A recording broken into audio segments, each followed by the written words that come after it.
What's happening, everybody? I'm back. It's me, your resident supervillain, Mr. J. Washington, here with another edition of the One-on-One with the Supervillain series. And for those who may just be checking this out for the first time, what this is there are members of my Supervillain squad on Patreon who are at the $25 and up tier. And that's a level of support that I'm very appreciative and grateful for. And for those who are at that level, what I do is once a month for at least an hour, we sit down and talk about whatever they want to talk about. And you can go look through the other ones I've done, and I can tell you they've all been fun. They've all been unique. They've all been different. Everyone is different, and that's the thing I love about it. And I love the fact that it's not me having to conduct an interview. It's not me having to talk to them. It's them just wanting to say whatever they wanted to say, and I'm perfectly fine with that. And this one I'm glad to do. This is going to be an interesting one because I see when they comment on a lot of things, and some things are so contrarian about, and it's lovely because it's always good to have those difference of opinions on certain things, but I love it, and I'm glad that they've been a member of the squad. You hear me always say Joe Crack, but has their name as Jo Lene. Let me put that. Okay, click that button, and there we go. Hey, how's it going? It's going pretty good. As well, it's fine, which in 2020 is great. So yeah. I mean, listen, you yeah, gotta ask everybody, how's your mental state? Because I think that's the way you have to start off everything. It's how's rough. your mental state? I'm doing okay today. So I'm doing okay. Good. Yeah. Good. Glad we could do this. I'm so glad that first of all, thank you for always you've been a member of the squad and a supporter for a long time. And that's, that may sound cliche, but it's appreciative. Very much appreciative. I was a listener for a long time. This year was when I started supporting many people on Patreon because quarantine hit and I was lucky enough to be able to keep my job and work from home. Mm-hmm. And since I wasn't traveling to work and spending money on lunch every day, I was saving a lot more money. So I'm like, I can actually support people I want to support. So I appreciate it. It's very much appreciated. You just said one of the biggest things and advantages you have that a lot of people wish they have had throughout all this and working at home. Like to be able to work, like I know some people who are still working from home and yet still found a reason to complain. They're like, I don't want to be at work. And you're like, yo, you got your job. Stop. Yeah. At first I was like, I can't wait to get back to the office. But now I'm like, no, I'm also much better at my job at home. I'm doing a lot more work, which for our company is pretty good. So I just do data entry stuff, but like they changed the benefits basically. Like if you do enough files, we would get bonuses, but they changed how that worked per like week. So like every paycheck gets a bonus instead of like a quarterly bonus. Oh, that's nice. Yeah, so it's really like the only problem that our department's having is there's not enough work for us to do. So, yeah, I mean, because if you're doing data entry, you're only doing entry off stuff that's coming in, and with everything not running like it used to run, it's a bit difficult. Yeah. Like we deal with the patent office, so like we always have work. It's just sometimes more work than other times. So. Yeah, I've been seeing that with a lot of people. Again, I talk about it a lot. It's because it's easy to talk about it. The fact that working like this through the internet, where you can work remotely, where all I got to do is take a microphone and a camera with me and my laptop, and I'm good. Yeah. But it's me. It's always I want to do more because it's just me. So yeah, like most friends, I miss like personal, physical connections with them. Yeah, like, I went to one outdoor wrestling show during this whole quarantine, and it was nice to see two friends and like some wrestlers I like. But like other than that, I'm like, God, everyone's like the same. We miss people, but like I'm not gonna risk it, so it's not worth it. You'd be surprised how many people are just like, well, you know what? I think I'm good, and I can just go do what I do, and you're like, it's not the point. Yeah. Like. As you know, I'm a fan of wrestling because I just mentioned it, and like just watching a lot of shows online. Like I watched last week's Thunder Rosa, her promotions show aired, and at first I see a lot of people in the crowd not wearing their masks. Then they made the announcement to make sure you wear your mask. I'm like, okay, that's better. It's better. But there was one fan kept standing up to high five the wrestlers. Like, no, don't do that. Well, some people, again, that's the thing when it comes to wrestling. Like you're so used to being a direct part of the show Yeah, yeah. You know, fans are so used to being there to, like I said, high five people and do everything they wanted to do, and then it's like you can't do this Yeah. right now. Luckily, like the show that I went to, they gave masks out. They gave everyone hand sanitizer. Like they had markings on the ground for like 6 feet apart in front of the merch lines. So I was like, See, that's nice. yeah, yeah. That's a company I really like. They're I don't know if they're a company, but like they're called Let's Hang Out. They're based out of Bethlehem. Okay. So like Orange Cassidy used to be there a bunch, but like now it's much harder for him, obviously. Of course, like once all the guys and girls that people used to see on the regular at Indies, like once they hit that AEW contract, everybody was like, "Oh, I'm gonna keep seeing them." No, you won't. Yeah, and it's weird, like that some you do, like Joey Janela, still doing lots of stuff. I'm like, all right, well, Well, I think also it means to. It also, this is another thing, depends on the tier talent. oh yeah, yeah. You know, Well, and so it's that's not a knock on Joey. oh yeah, and I agree, but like because of this past week, a lot of stuff. Some AEW superstars have come out and said, "Hey, I've been in contact with COVID positive people." So, and Joey Janela's got spring break coming up, and John Moxley's supposed to be part of it. Not his spring break, but Bloodsport. So I'm like, I don't know if they're going to risk that right now because he's their champion. I saw that. I saw Lance Archer said it. Serena Deeb. Who else? I know Serena Deeb said it. Brian Cage, I remember he tweeted that he was feeling sick, but he deleted the tweet. But like, there was a bunch of people like that were noticeably not at the last AEW show. Right, I like, remember hearing about that. yeah, so I was like, oh yeah, like Alex Reynolds isn't there, like with the Dark Order, where like, Yeah, and it's just like noticing, like, oh, geez, yeah. So see, like, and then like, there's all the stories about the NXT people, yeah. and it's all around the same time, so it's just like, oh boy. Well, again, and people think, even though Jacksonville and Orlando are like two different places, it's still Florida. Yeah. At the end of the day, like, and then when you hear the AEW, because like I just saw a homie of mine was taking pictures with Brian Cage. They were working out together down in Mexico because they were down there for like stem cell testing research and stem cells and stuff like that to improve themselves. And I was like, so does that mean, because now you look at all these, because that's the crazy part about the whole thing with COVID. It's like, yeah, I've been exposed to somebody. Doesn't mean I have it, but because I've been exposed and I've been around you. Yeah. Oh, and like Ben Carter, he just was on AEW and I think he tested positive. Yeah, he tested, yep. Yeah. And like I saw a lot of these people, like Brian Cage, Lance Archer, Ben Carter. They were all, I don't know if this is the center point, but like a lot of them had to pull out of tonight's Warrior Wrestling out of Chicago. But and the company was selling meet and greets to fans. I'm like, they shouldn't. It's not safe. It's really not safe. I want to know, because I've been seeing Warrior Wrestling again, being from Chicago, and I was seeing it. I was like, I wonder who's their backer, because this isn't like, oh, that like. It reminds me of other questions. Like there's Northeast Wrestling is a similar one because they were John Moxley announced his first independent date for Northeast Wrestling and he faced Pentagon.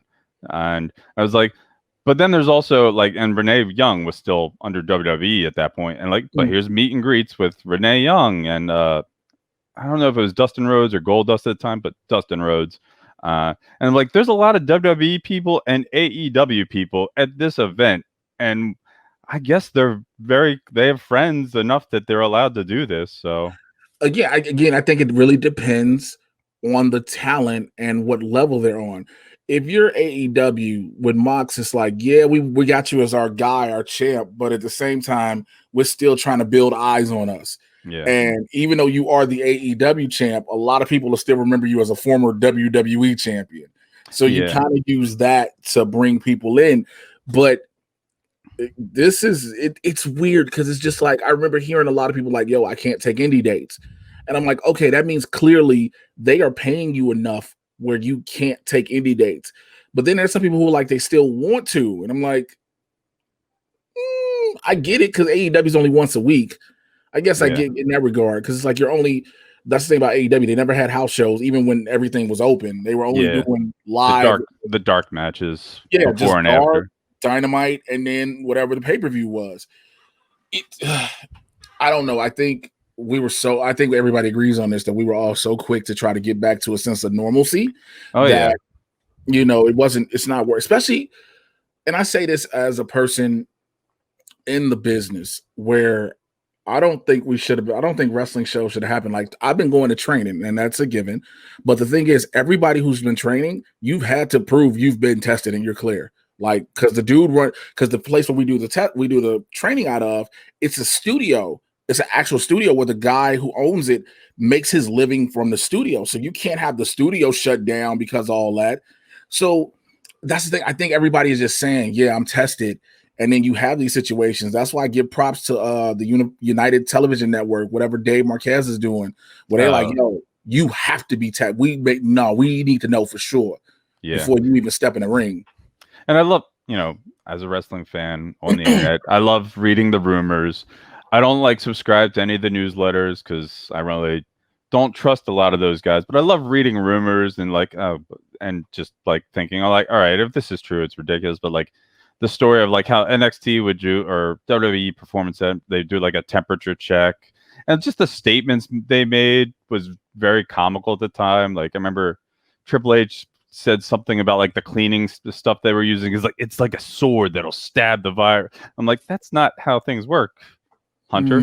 But and at the time, AEW, they were saying they were doing a lot more invasive testing. But I mean, both companies probably could have just taken a break and aired AEW couldn't air reruns, but they could.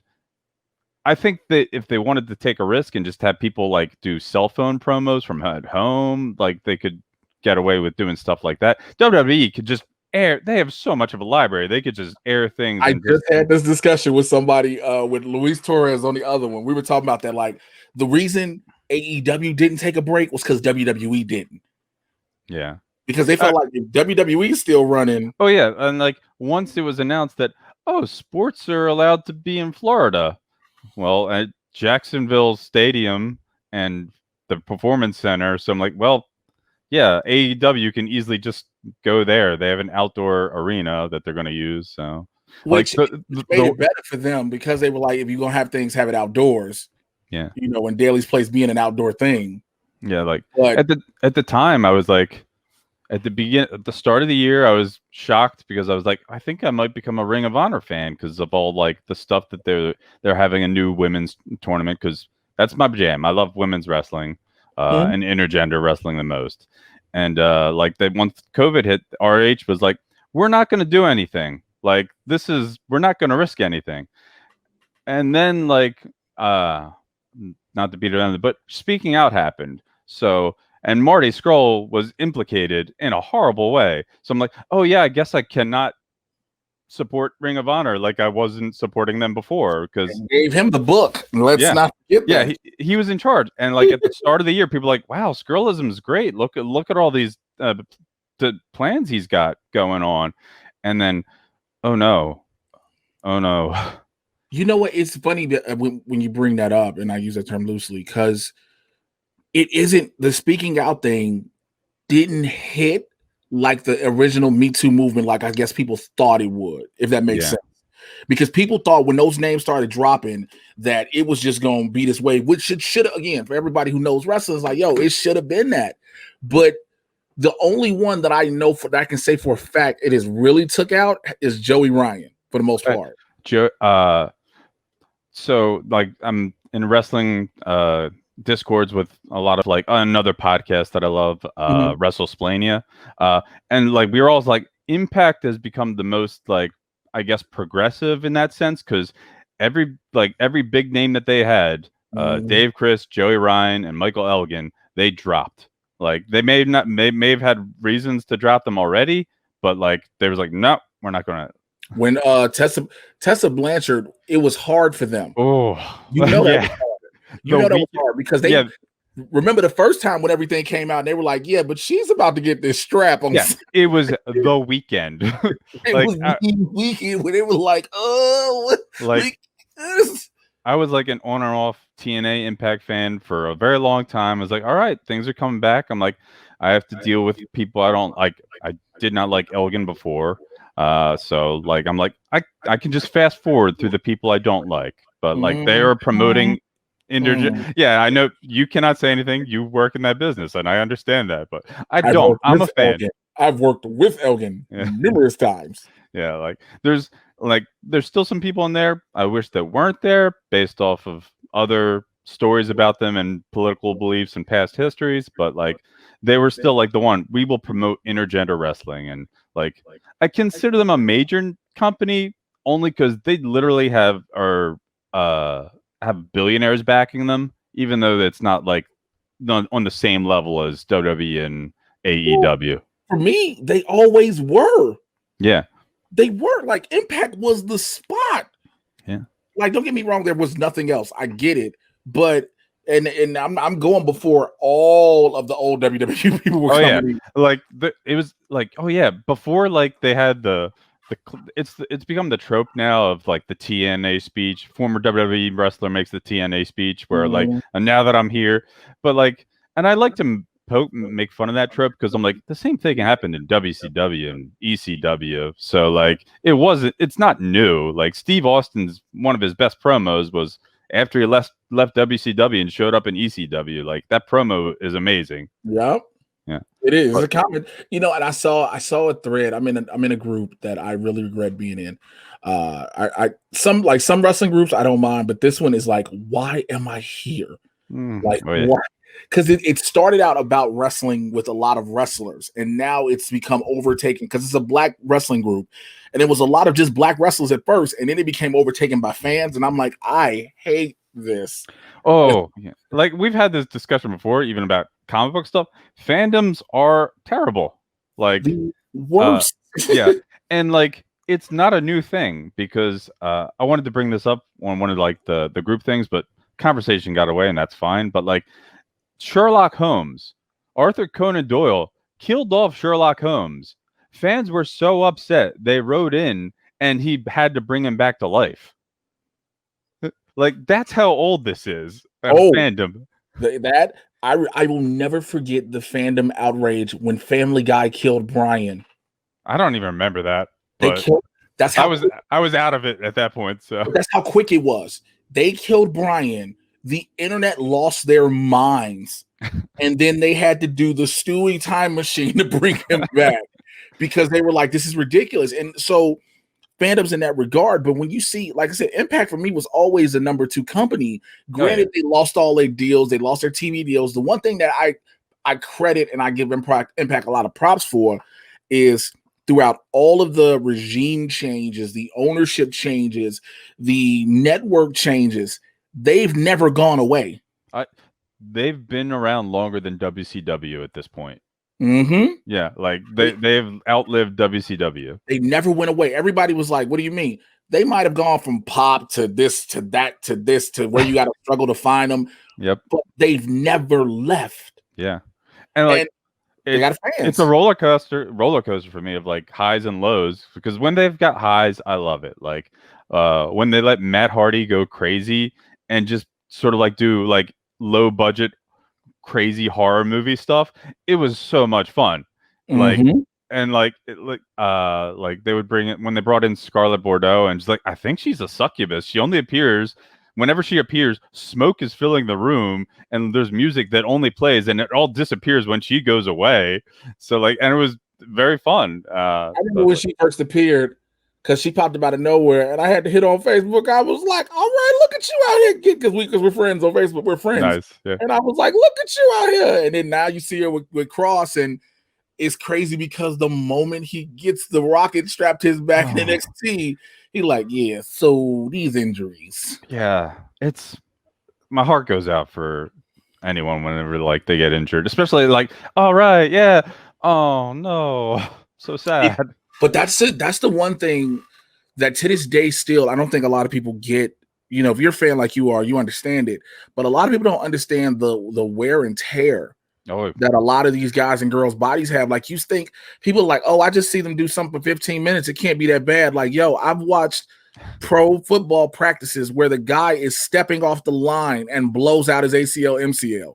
Like, no contact, just blows it out. So imagine what the body is taking doing this stuff night after night, repeatedly. Then on top of that, you push yourself so hard so you can do more than what you were doing before. And so when you hear that, like, damn, because that instantly starts making people have to really think, if I'm not a multimillionaire in this industry, right? If I'm not at the level where I have 2-3 commas, where I have 3 zeros in a comma and some numbers before that where I can be comfortable, I got to figure out something, because if I get injured to the point where I can't do this no more, that's it. I forgot who it was I just heard about that just messed their knee up. Who was it? Somebody. Was it Tegan Knox? Yeah. Tegan Knox. Another it's so like, heartbreaking. Because she's had both knees. Yep. Like, you gotta, I hate to say, this ain't basketball. You gotta let this go now. Yeah. I was like so sad. Because like the first time it happened was in the middle of the second Mae Young Classic. And it was just like, oh no. And the other one happened at the other Mae Young, wasn't it? I don't remember.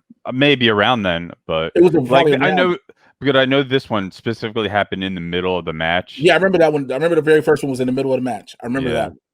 And then I thought it might have been in the other one, or it was around that time. But then you just hear about this one, and you're like, that is like the universe telling you, hey, look, I know you want this. I get it, but this ain't. It's just heartbreaking. And so you hear about all this, and it's like, so now you got to take into consideration injuries on top of a virus, which, again, we know it's a small percentage of people that will die. But again, when you look at this number, 200-some thousand people, is not that's a town. Yeah, it's depressing. Like, and the major companies, they'd be fine. Like, clearly WWE was going to be fine no matter what. Like, it's all the independents that have really suffered a lot. Like, because like Chris Dickinson was probably going to have like one of his best Mania weekends ever. Like, he was booked for so many like huge breakout matches, and he probably would have gotten a lot of eyes on him. But then like the world shut down, and it's like understandable because it's safe, but it's just sad, and it just makes us like, oh man, you're so good. I want. And excuse me, and the thing it beckons like, well, because next year's Mania is supposed to be here, right? Like, exactly, number one. Yeah, like that's the thing. People think 2021 is going to be safer. I'm like, we haven't been not safe enough. I don't think. I can see Mania legitimately being at the Amway Center. Okay. I mean, I remember one of the recent rumors I read was like, well, if they can't have some pay-per-view at the place, they might look into touring again soon. I'm like, that's terrible. You should not be traveling. And like, again, they're rumors. So, but no, that's a rumor. But that's actually that's not even just a rumor. That's a real big, honest discussion they've been having. Yeah, because middle America, where we forget, like, and I'm not using us, but just people forget. We might look, when we say the coast, people just think those certain states, but there's a section on each coast. Yeah, Middle America they just showed a map like they are in the middle of a pandemic themselves, but at the same time, they do not care. Yeah. And so Vince McMahon is like, yo, if they willing to do it, let's bring it. And the talent's got to be like, no. Yeah, like, well, a lot of my Discord friends scream in frustration, like, we want the wrestlers to unionize, but it has to be the wrestlers to do that. Like, and I have other friends that work like independent stuff, and my one friend, Kate Nix, she used to work with Chikara and Ophidian. She Joel's the homie. So she tweeted out like a month ago. It was like, here's probably why wrestlers will not unionize, because from the start they're taught that they are not valued enough. Like, you will drive at the cost of your own money to maybe get on a show for little to no pay, and you're constantly like belittled by like promoters and whatnot, And so like it'd be great, but like she does not believe that it'll happen. And I'm like, yeah, I see those reasons and why it's incredibly difficult. But also, you can never, unfortunately, keep track of every wrestler. Yeah. Because again, that would be like saying after every training school, because we know all of them aren't legit schools. Every training school, when their graduating class is done, has to be registered and do all this. Yeah. Being a startup professional wrestler is like being a starting stand-up comic. If you don't have no real money in the bank, you are broke trying to do this. You literally, people forget that pro wrestlers come out of a lot just to get gear. Yeah. Oh, I'm aware of costs because I was like, even just for like costuming purposes, I was like, well, how much? Where do I go? Looking at things, I'm like, these are all real things. I want like not real stuff. Where can I find like the fake costume gear? Oh, they don't really make that because there's probably not a big market for like cosplaying as a wrestler. But so I was like, okay, yeah, I'm not going to buy that just for Halloween costume or a party costume. So like you can buy party, like costume wrestling boots. Yeah, like you can buy wrestling. They're like $125. They look like wrestling boots, but they're not meant to be used in the ring like that. Yeah. But when it comes to getting like luckily for me right now, my gimmick has always been some shorts with the shirt, and that's getting the shirts done is one thing, and the shorts is another. But I'm getting a pair of personalized shorts done with my knee pad sleeves. Like you pay money for what you want to look individual. Yeah. And like and that's a lot of people get it. Like for me, one of my things is like you can be an amazing wrestler sometimes, but if you don't have like a character, like I buy into the character stuff more so than like the skill and athletic ability. Like I appreciate the skill and athletic ability, but like Orange Cassidy and Chuck Taylor spoke like in my first ever independent wrestling show. Like the match that stood out the most to me was the Gentleman's Club of Chuck Taylor and Orange Cassidy versus Princess Kimberly and Jervis Cottonbelly. And it was a fun comedy match, but like with great wrestling as well. And like this was like back when Orange in Chikara, his character originally was like he just doesn't know how to do anything. Like it wasn't that he was just lazy; it was just he also didn't know how to do anything. And apparently, like this was I came into Chikara much later than a lot of friends of mine, and like apparently he was hated early on because of that story that like he's just like so bad at wrestling, but like he's secretly amazing. But he just never showed off that he was secretly amazing as Orange Cassidy there. So like it was just a lot of fun. But like so that's like I love the character stuff. Like Jervis Cottonbelly is like, oh, I'm a friendly, just happy guy with a monocle on my mask. And Jervis is a friend of mine, and it's like I was at a show, and the guys were getting like all the info, the ring announcer, and he was like, wait, 20,000 butterflies and rainbows. I said, what? Like I just couldn't do that, but look at him was like, what? And he was like, you already know. But again, Chikara is a beautiful thing for that. I love Chikara when it was there because of that. Like you said, wrestling is great what you do in the ring. But the reason wrestling gets popular and has been popular are the characters. Yeah. Like the characters the and the stories. Like the story the owner of Chikara, former owner, I don't redacted anymore. Yeah. Like we'll see. Time will tell. I don't have a lot of faith, it's heartbreaking. It's just heartbreaking. But like they understood that wrestling is very much like a comic. Like he wanted his very much like a comic book and a soap opera. Like because everyone like for years people knew wrestling was a soap opera. But he's like he loved comic books, and I love comic books, obviously. It's a fan of your podcast. And so that actually like brings me to sort of a comment like or discussion on your last episode where was his name Jason? Was he Jason one of the Yeah, Jason, he made the comment about like the Marvel movies where like, no, we want the story to end. I'm like, that's not how superhero stories work, Jason. Like comics never. I think what Jason meant, because Jason used to work for DC. Okay. And he's a big comic book fan all across the board. I think he meant like because there are stories that end and then a new story starts. Okay. I think Okay. that's more so what he meant. Not like just Well, that I agree with. But like yeah.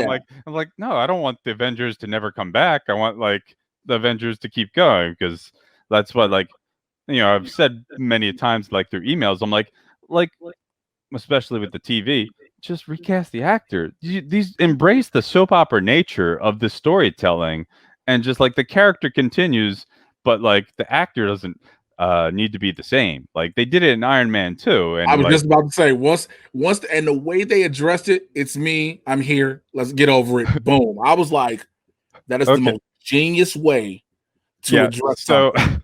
that actually brings me. I watch so much stuff, so much streaming TV because I can have it on in the background while working. Mhm, So I've been like catching up on a lot of shows. And I'm on the last season of Crazy Ex-Girlfriend. mhm. I don't know if you're familiar with the show, but I have a friend who was on there. My yeah, boy Danny. yeah. But like there was a character first season, Greg, and then the actor picked up a new show, so he had to leave during season 2. And like I'm on the last season, they said, "Well, we actually like pair you with Greg the most." I'm like, "He's gone." Like it would the only way that would ever work if it's like he came back as a completely different person because he was just so toxic before. New actor shows in, like that's Greg. I'm like, and she's like, "No, it's not. That doesn't look anything like him." And I was just dying in laughter because I'm like, 'Cause that's how you do it. yeah, Like that don't look like Greg. No, that's Greg. Look, let's yeah. deal with it. It is what it is. Like Yeah, and like she's like, you just seem completely different, and it's just so funny because I'm like, I agree. I mean, I agree. Like you can recast people all the time. You can just move on all the time. I think people forget that part. I think people want to always feel like that one person is the only person that can play something. Like as of right now, we don't need, like for instance, we don't need another Tony Stark. We're done. We've got 10 years out of our Tony Stark. We're good. the biggest villain of the MCU, Tony Stark. No, thank you. He is the worst. Tony Stark is the reason for all of this. Yeah, Granted, granted, yes, things have been around since Captain America: The First Avenger, but the reason everything like happens, so much bad stuff is because of him, and like as the comic book fan, like I got frustrated because the movies completely changed the comic book character. Like I didn't really care about the comic book character, but like for years he was just like, I'm a really smart mechanic and engineer. Like I'm a genius level mechanic and engineer, but that's what I do. Those are the things I'm good at. And then he's like, no, I know I know how to do time travel. I'm like, no, you don't, Tony Stark. You are just a mechanic. I mean, they did like elevate him. Like, yeah. Well, I think you had. And I remember this. I think the thing is, after after Iron Man 2, and you make a new element, you can do time travel. He didn't make it though. His dad made it. He just ended up accidentally making it for his dad because his dad didn't have the technology at the time. This is true. His dad did discover it. Yeah, and like he's like, well, you're still teaching me things. But like, I'm not gonna lie, I've rewatched that scene several times where he looks at the board and it's like it's an atom, and I was like, I'm looking at everything right when it's all up there, and I'm like, where did he see this? Because once they take everything away, you're like, yeah, it's an atom, blah blah blah. But I'm like, how do you explain that he knew? Yeah, and I get why they have to have Tony be the time travel guy because they didn't.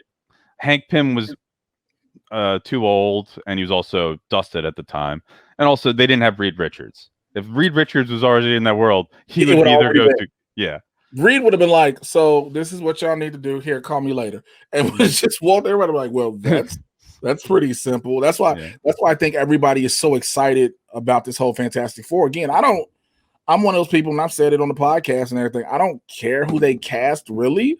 I just want my Doctor Doom to be right. That's all I want. I know, like, because I've emailed you so many questions, like, Marvel just keeps killing off all their villains.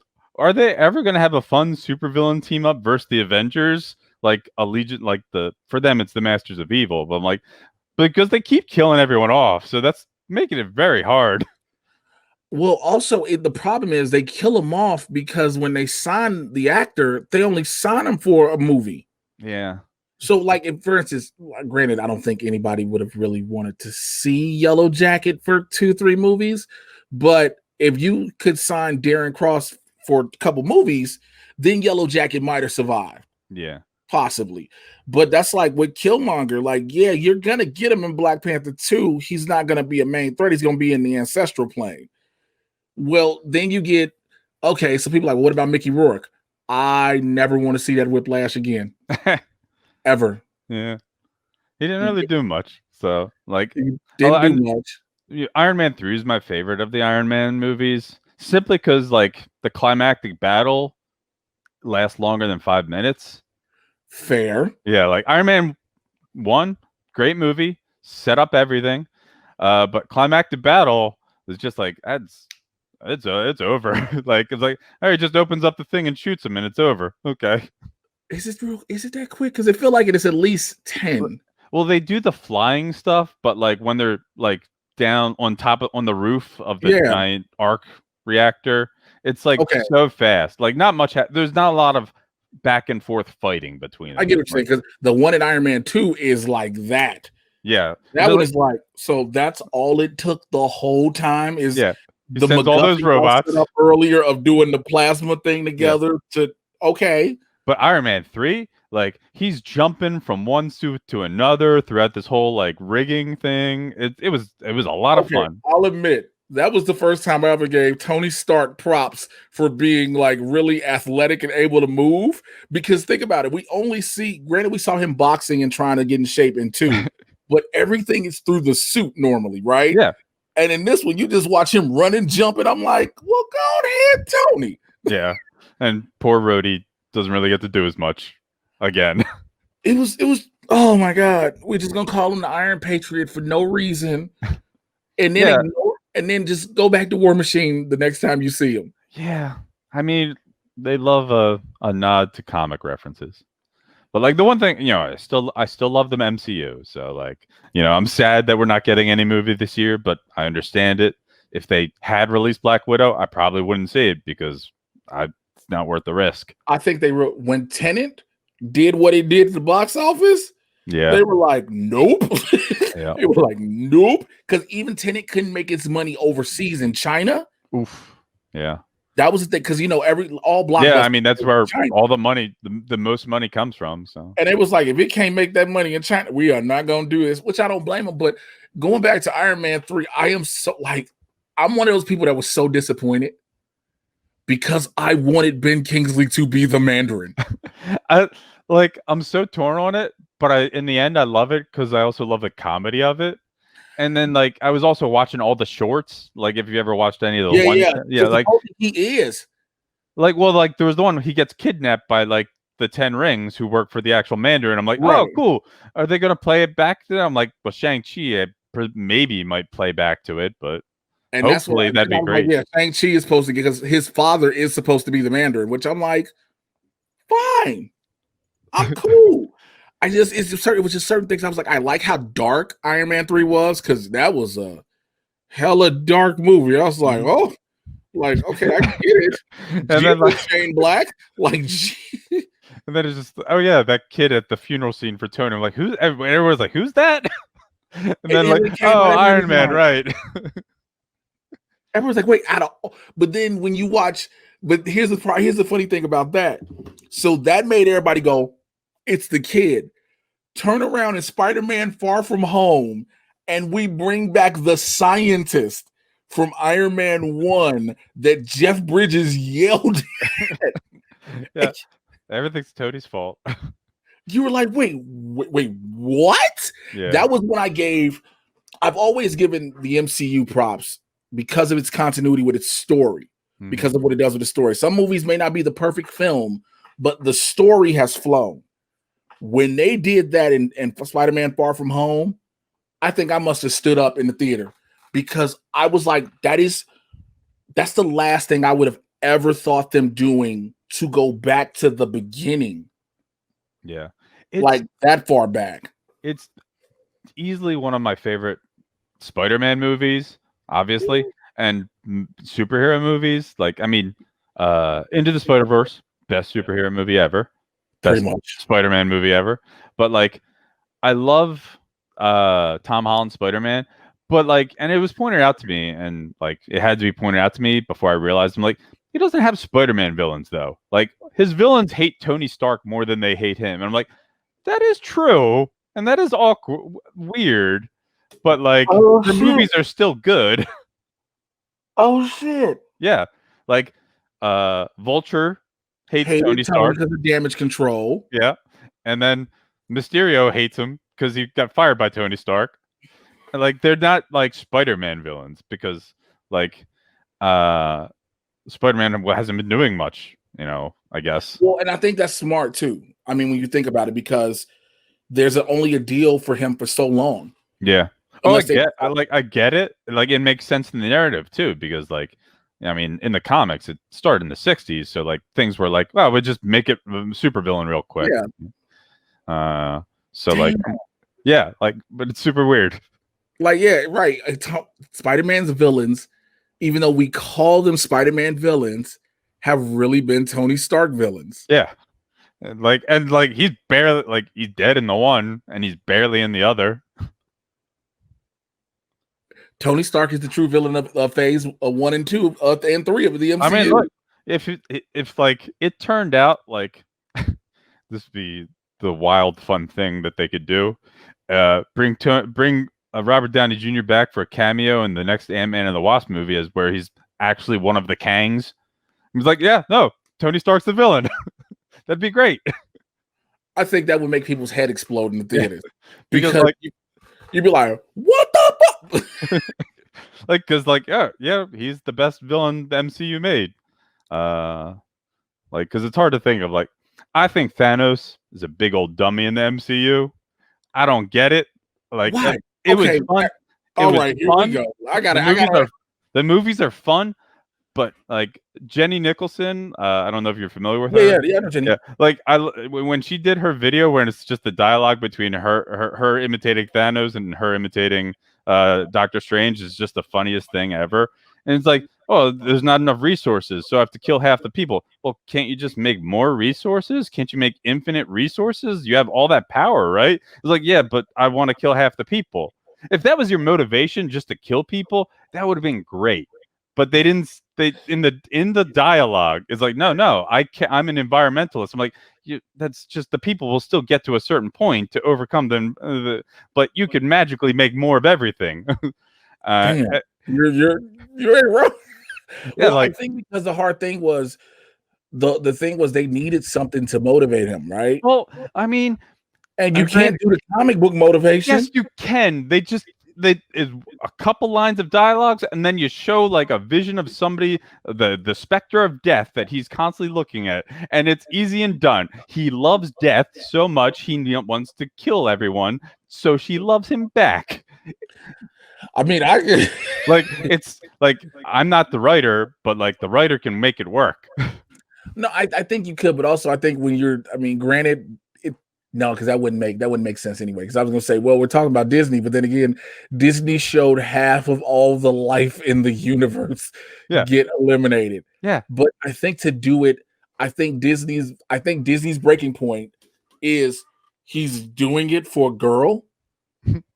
Because literally in the for those who are watching this who do not know the comics, Thanos' reason for getting the gauntlet is not just to balance the universe, it's to prove to Death how much he loves her and why she should love him back. And she just does not care. She does not give a shit. Yeah. And Hela being the person he was actually trying to, and with the way Kate Blanchett played that in Thor Ragnarok. Would have been great.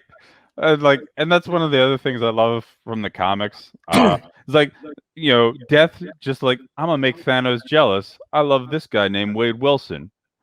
Like he's so always close to death. Look, he's dying, and Thanos like, screw you, Deadpool. You're immortal. You will not die now. Like that, Thanos made him immortal so he could never be with death. It's just I don't even think, and it was like Wade didn't really want to be with Death like that. Well, no. I don't think, right? I don't know, like, because I'm getting him and Deadshot maybe blended, but like he kept going on the missions because like he's living in constant pain with cancer. Like he got the healing factor. He didn't want to be with Death. Oh yeah, that's what I'm saying. Like, he die. Oh yeah. But like it would end up he'd be with her, And then I think they brought back the death relationship in some of the recent comics, but I haven't there's so many comics, I don't have time to read them all. Because I know he eventually got married to a cool demon lady for a while, and that was fun. Then she betrayed him and stabbed him or something. Shikla, I think was her name. She was fun. I gotta read up on that one. It was a fun time. She was betrothed to the Lord of the Vampires, but it wasn't Dracula. Maybe it was Dracula. I'm excited for new Blade. That's gonna be fun. It's gonna be. I'm excited for it, but I think the thing that makes it weird is where do you put him going? I'm cool with Blade movies. I'm fine with it, especially Mahershala Ali. But this is the MCU we talking about. It's not R-rated, and we only have history with R-rated Blade. But I guess in the comics, if they had to, I don't remember if the Comics Code Authority was a time when Blade was around, but Blade was in Spider-Man the animated series. That's true, yeah. But I just love vampires and superheroes mixing it up. We fight Dracula sometimes. Dracula's real.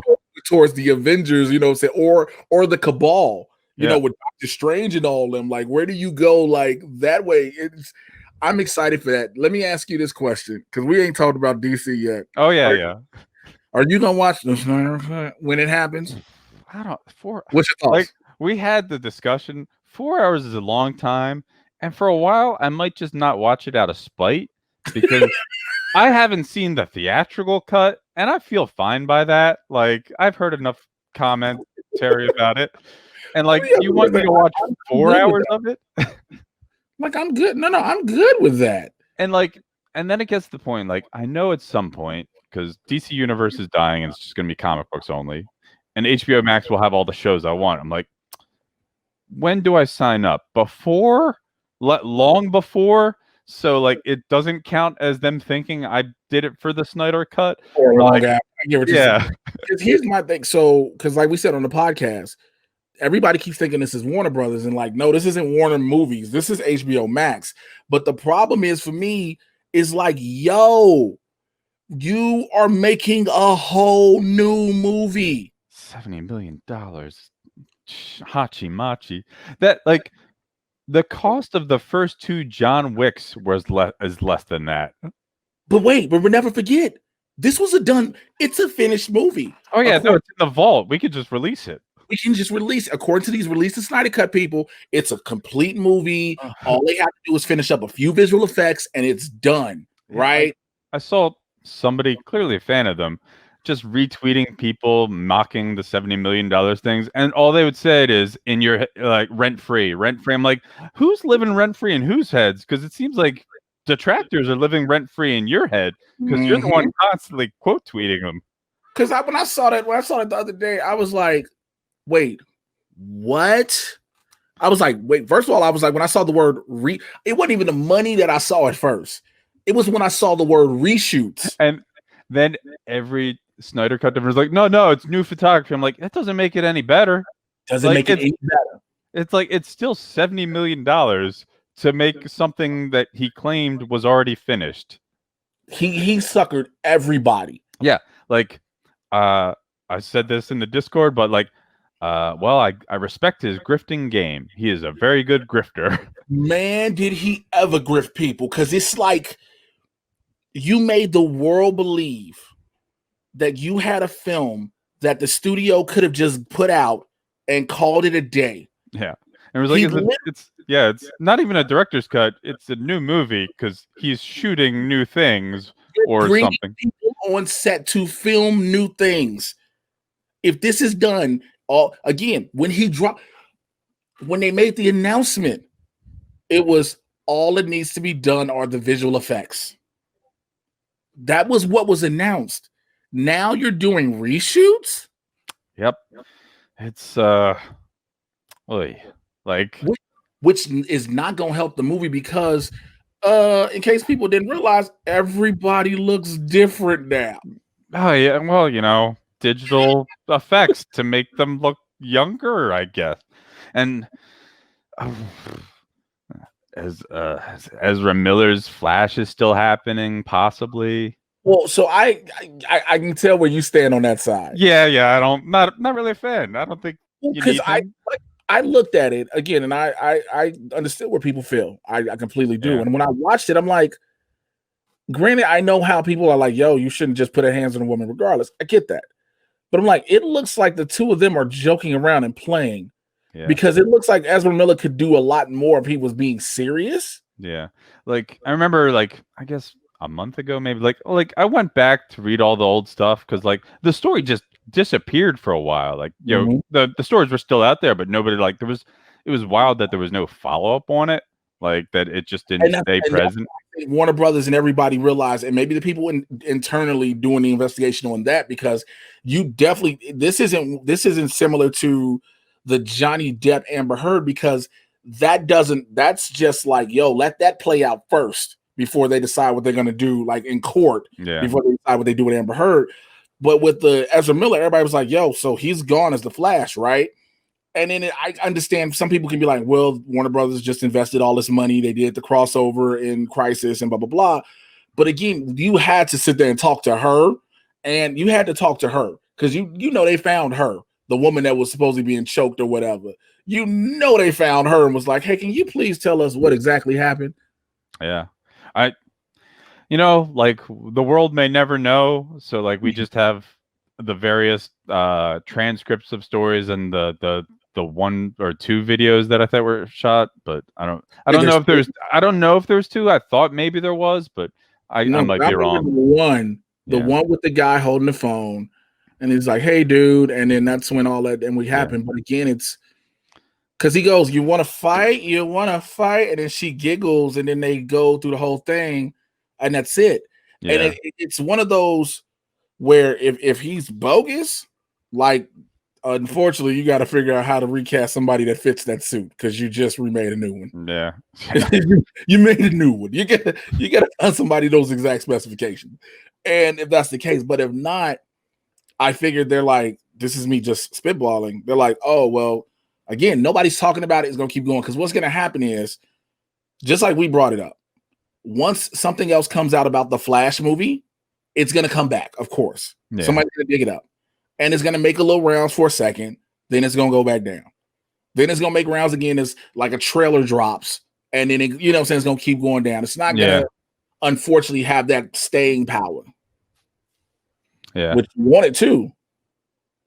Yeah. Like, well, yeah. I don't, I can't predict the future. Like, I just know, I'm like, it's weird that, like, if it was all a joke that they're, like, the person, nobody came forth and like, hey, okay. But, like, I guess. I can't ascribe to I think the thing is too is like I think the internet and social silence is probably the best. Yeah, because the social media makes it the worst. Yeah. Because let's say the woman comes out on social media as herself and says this is nothing. Everybody blew it out of proportion, right? Let's say these are her exact words and she's sincere about it. Yeah. You're gonna have people, oh, the studio just paid you to say this and blah blah blah blah.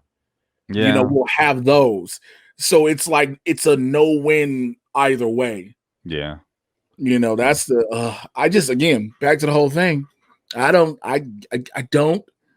just want people to be like, okay, it wasn't a ready movie. Yeah. It wasn't a ready movie. Oh yeah, and they're planning on Flashpoint Paradox, right? They're out. Because I was like, what villain do you think? Do you think they're going to bring Captain Boomerang back for that movie?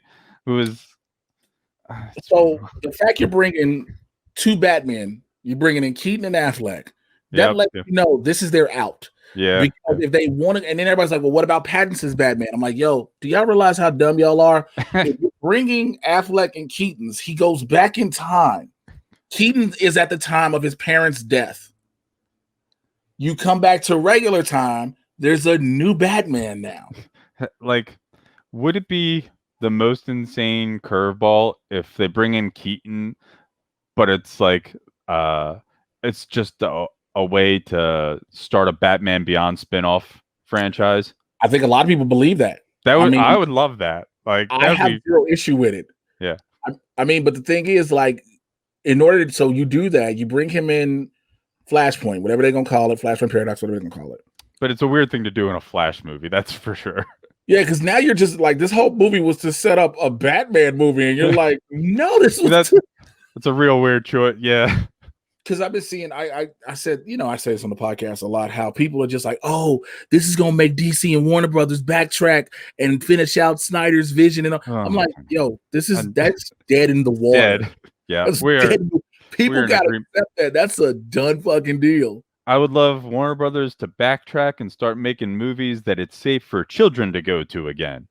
Like, because even Shazam, the one that has the child as the star, that opens up with a horrifying car crash for kids. Let's not forget the murder we get. The boardroom scene? The boardroom.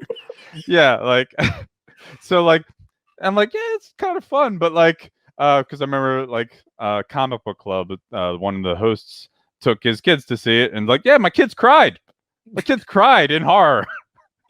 Like, yeah, oh, yeah, that makes sense. But I think so the DC plan is, we always know the DC plan has been trying to one up Marvel, right? And then when you look at DC Comics in comparison to Marvel Comics, DC Comics are darker. Well, it's so weird because it used to be the Marvel Comics that were darker. Right. And like, now for the longest time, most successful time, DC Comics were not darker. When they were like the best. Yes. Like Frank Miller came along and just like, I'm gonna ruin things. But like, it's weird. I love Batman Year One. I think Dark Knight Returns is overrated, but I get it. Like, it's for at the time, it's well written. He doesn't understand Superman at all. Superman would not be a government stooge. Come on. I mean, Batman wouldn't either. Neither would be. But like, Dark. That's true. And then he makes another Dark Knight Returns, and then he comes out as very openly racist, and he's allowed to make yet another Dark Knight Return. Like, the fact that he's still being hired by DC Comics to write comics in the year 2019, 2020, after he tried to write a Batman comic where Batman fights all of Islam. It's like, why do you still use this guy? Because again, there hasn't, I hate to say it this way. I hate to use it this way, but it's the truth. There hasn't been much of a social media outrage about it. It drives me wild. Like, I guess they had the wherewithal to not let him use Batman for that title. So he just called it. Of course, you can't just say Batman takes on the entire religion of Islam. Yeah. What? For the longest time, I loved looking at pictures of Frank Miller and Stan Lee next to each other. And like, Frank Miller looks like a skeleton, and Stan Lee was much older. It's like, oh man, this guy's nice and healthy. And like, if people didn't know them, they would think like, oh, well, that man's clearly much older. Because Stan Lee didn't have hate. Hate ages you. Yep. Hate ages you. People don't realize that hate and anger and all that, it ages you, and you see it. Stan Lee was still a kid. Yeah. You know, I get. Not only are the characters I created legendary and iconic and are they're used in depictions for real life, I'm in movies. Yeah. Oh my God. He's just like, I got to show up for cameo and all these movies. I'm in every single movie. Like, he was living life peacefully, but but DC is like, hey, we're darker. So they need to stop. They need to stop being that. Batman wears gray, blue, and a bright yellow oval. That's his clothes. Bring it into the movies. But that's why a lot of DC fans don't get why they wanted to change what Snyder was doing. Oh my God. Because think about it. Man of Steel, Superman breaks Zod's neck. I know. There's the thing. I don't think most Snyder fans are fans of DC Comics. They're fans of Zack Snyder. That makes sense. Yeah, like, because like Zack Snyder is not a fan of DC Comics. Like, you watch Fandom, the Snyderverse panel wasn't about the Justice League. It was about Zack Snyder. It was like 60 minutes of people worshiping Zack Snyder. You know, but what did you expect? But here's the thing: Zack like, Snyder uses a whole social media platform for that. That's true. But like, then you have the Suicide Squad panel where wait, is this? No, James Gunn. James Gunn. Because Yeah, there's a Zach Gunn. Yeah, I'm like, no, not Zach. James Gunn talks about like all the Suicide Squad comics he loves. The Batman, the director's talking about the Chalice. He's a comic book fan. Okay, yeah, it's like, oh, this man knows his stuff. Like he's making a movie. He spent 20 minutes talking about his love of Batman in the comics before the movie. Everybody was like, "Well, this movie's in safe hands." Yeah, like the movie looks great. I think it'll be great. It's not what I want, but like it'll be great. So like, and I like that man's clearly a fan. But like the one joke I've been making of recently about Batman, the Batman trailer, like, is he bad at fighting? Like, because he's punching that dude a lot. Like, didn't he train since he was 8 years old to become? Well, you got to remember, though. I've been waiting for this. You got to remember, Batman's whole thing, he has to learn. His whole thing is vengeance. No, okay. So it's not that he can't just knock him out. It's that I just want to punish people. But that's not Batman's thing. Well, it might be in this movie. That's for what I'm saying. But like, his thing is he wants to protect people. Like, he doesn't want anyone to ever go through what he went through. Like, because if it was vengeance, he would kill Joe Chill and be done with it. Like, that's what people that want vengeance is. Yeah, like, that would have been the Punisher is vengeance. Like, and then like the year, I remember, I think you've made he's only in his second year. I'm like, yeah, all right, well, this movie year 2 is going to be different, but like, if you go by year 2 in the comics, when he fights the Reaper, the original Gotham vigilante, who's this dude that wears like the Red Death mask, like the skeleton mask, he's already dealt with vampires, monster men, the Joker, the Riddler. Like, he's already dealt with so many things in 1 year of being Batman. This is true. like one of the earliest villains, which I would love for them to bring back, which I doubt, the Mad Monk, who is a literal vampire. Like, one of the earliest comics, like his of the costume villains, is the Mad Monk. He was a vampire. I think that's the thing too when it comes to these movies, though, because there's a lot of characters, that like us comic book fans be like, "Yo, what about this?" But the studios are like, "How does that translate on screen?" Well, again, we just talked about Blade when it comes to vampires. So, like one of my favorite, not big Batman villains, Hugo Strange. I love Hugo Strange. Like, he's, the psychologist that he's obsessed because he wants to be Batman, but like Matt, I don't know if it's Wagner or Wagner, I don't know how to pronounce it, but like he did like a lot of retreads of like year 1 Batman stories, and one was Batman and the Monster Man, where like Hugo Strange is like cursed by genetics. That's why he studies so much to become a doctor and professor and a genetic engineer. Like, so he creates all of these giant monster men to like, he's like, oh, well, I'm trying to like better myself. Like, he's nearsighted, so he wants to like make sure no one will ever be nearsighted. He's diminutive, so like he's constantly working out. Like, he's in incredible shape, and like he studies martial arts, but like he's just a small dude. Like, and like somebody makes fun of him for it. It's like, oh, so you just wanted to make sure nobody will ever be like you. Like, and he's like, but like he still makes giant, huge muscle monster men for Batman to fight. So like, I mean, they could bring that along, but also then that becomes that question of, not that question, that argument with what are they going to use on TV?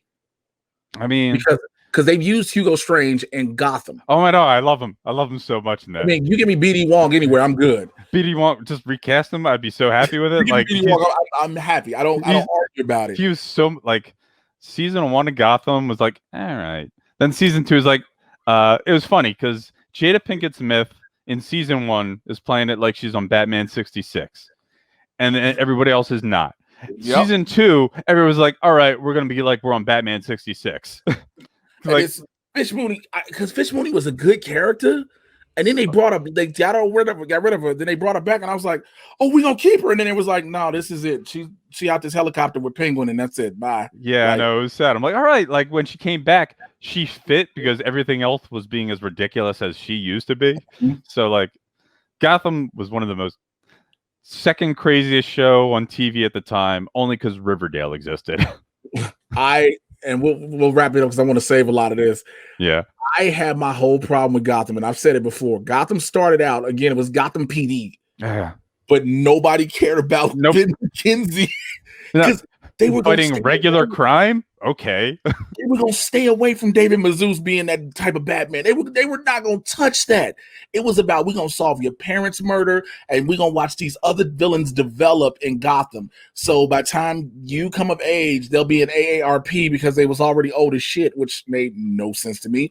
But nobody cared about this Jim Gordon. Nope.